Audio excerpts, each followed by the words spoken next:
The first thing we're going to go through is the safety gear that I take, and I do have a list for that.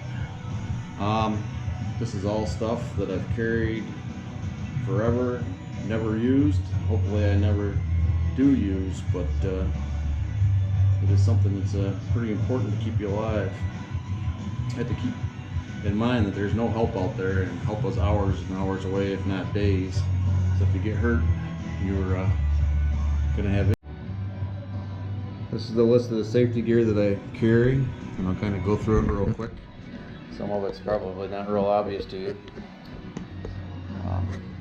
Sandwich bags are awesome to have in a backpack because you can carry water, you can make ice packs, you can do lots of different things with that.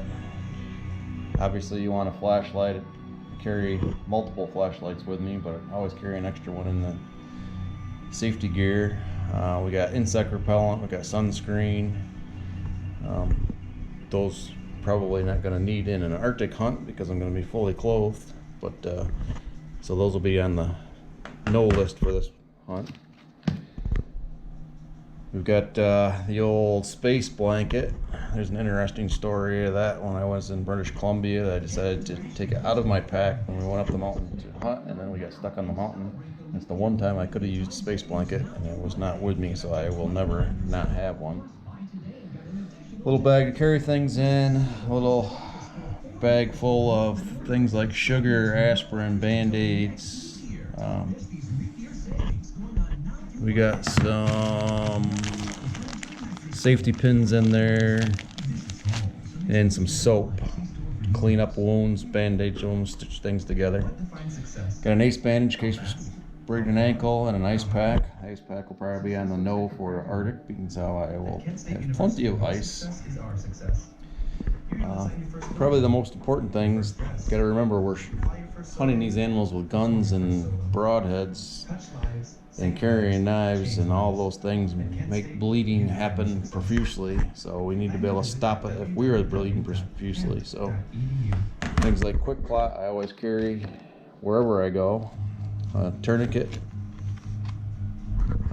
especially in this case because we're hours and hours away. If we get a limb bleeding, we're probably going to have to isolate it.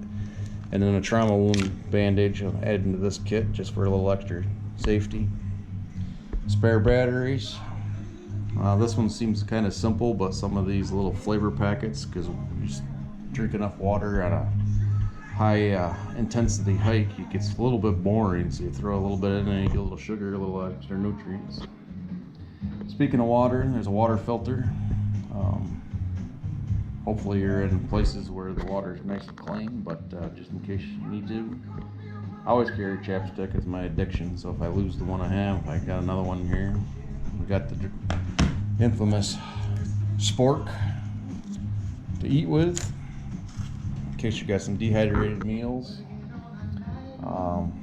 This little Tylenol thing's got ibuprofen in it, and Tylenol, and aspirin, and Tums. The one thing that I don't have in here that I will buy before I pack finally is Alka-Seltzer Plus, just in case I get a cold.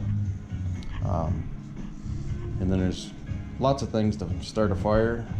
Not necessarily the best fire starter, so any way I can cheat, I will, but a lighter may not work.